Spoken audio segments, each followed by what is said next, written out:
Good news po, isang lot owner ng Antel Grand Village, magpapagawa na siya ng bahay.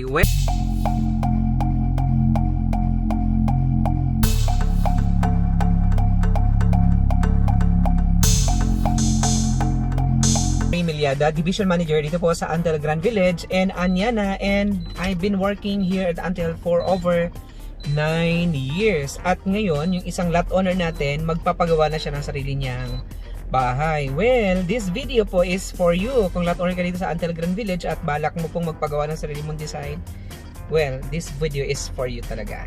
Right? Alright, guys. Thank you so much po sa aking mga fans over there.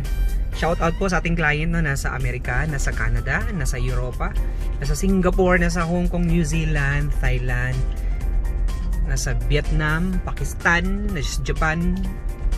Napapanood na po siya all over the globe. O, diba? Well, guys, thank you so much. Malapit na po ako magsweldo dito sa YouTube. Sa inyo pong patuloy na panunood ng aking video, guys. Konti na lang, mag-monetize na po ako. Alright, no? Tayo sa Grand Catalina.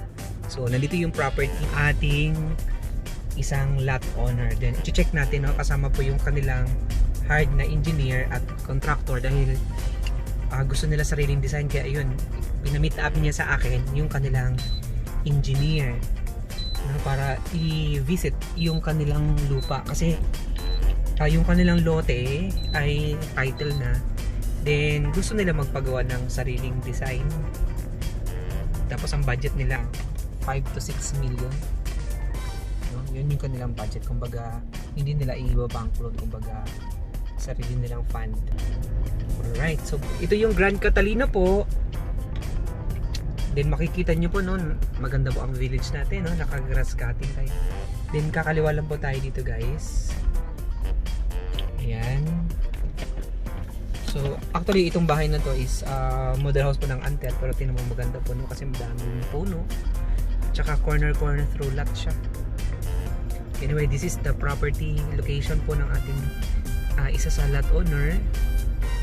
Video ko po ito last time kasi magpapagawa na siya ng bahay. Well, ito na po, guys, no?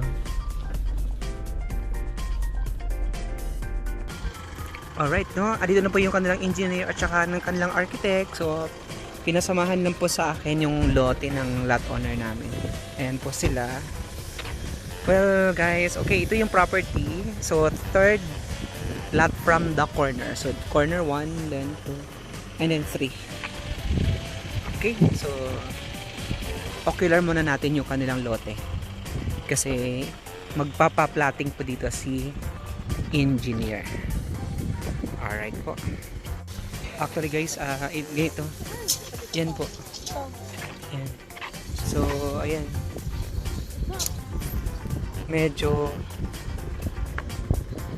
kinahataw po ni engineer, no? Sinusukat yung lupa. Pero nag-request na po kami nito ng lot plan yung white print. So, FYI po para sa lahat ng mga lot owner ng Antel. Tapos gusto niyo magpagawa ng sarili yung design. Magre-request po kayo ng lot plan palagi po. Ayan siya, guys.